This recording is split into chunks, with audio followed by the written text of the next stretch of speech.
Today on this divine Disappearance Day, you left our vision, Srila Prabhupada, leaving your disciples devastated, heartbroken and fearful, because we didn't know if we could carry on without you.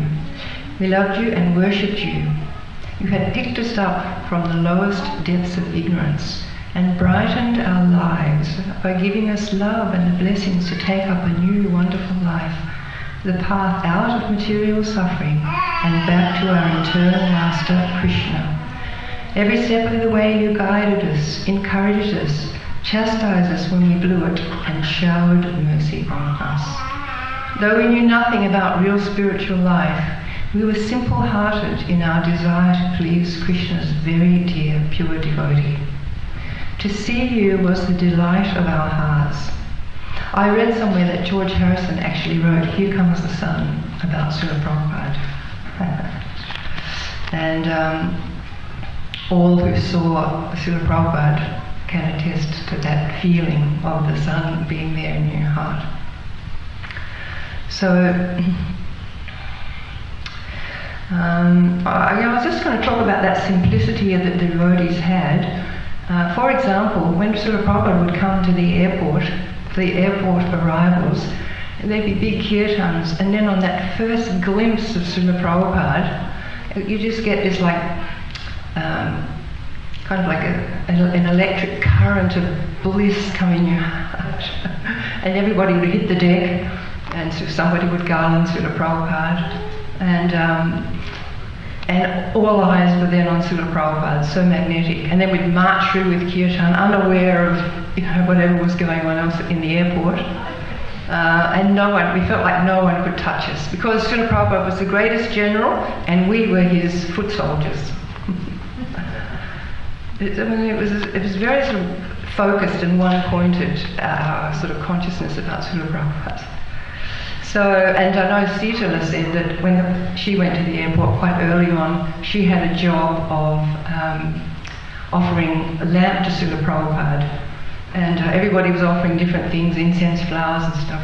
So she was so overwhelmed, she forgot to offer the lamp. And then she didn't have any matches. So she was running around asking people at the airport, "Have you got matches? Can you light this lamp?"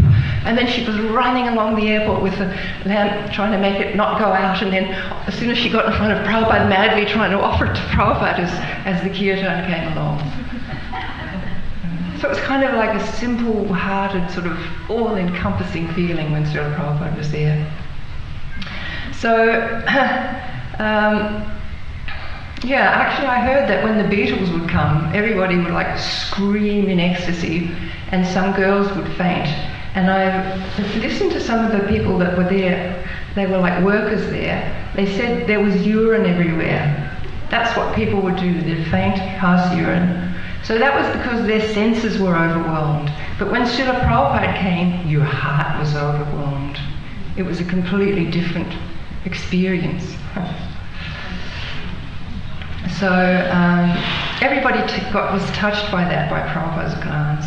So sometimes, when you get the feeling that the deities are looking at you, you're like, your heart leaps. But we had that when Srila Prabhupada looked at us. It was the most amazing experience. There's no comparison. So, of course, Srila Prabhupada had to leave us, and it was always like sometime he'll go. But that day, of course, was very devastating from everywhere, and every year we sort of feel the loss of Srila Prabhupada's physical presence. However, Srila Prabhupada is always within our hearts, and he's in his books, and always there for anybody who takes shelter. So recently in Sydney they had a program with the children there. They've got a teens club, and it was around Srila Prabhupada's Appearance Day, and all these children were talking about their feelings for Srila Prabhupada.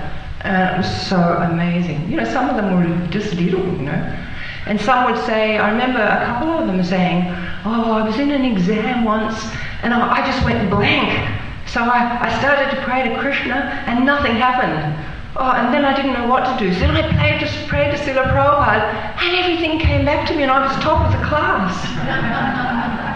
So it's just really lovely to, get their experience. They love Srila Prabhupada, and when the Gurukulis were here, worshipping Srila Prabhupada, it's just so natural and so wonderful. When there's a big kirtan and devotees are enthusiastically Jai Prabhupada, they may be young, but they have this lovely feeling of connection with Srila Prabhupada. So that's very wonderful.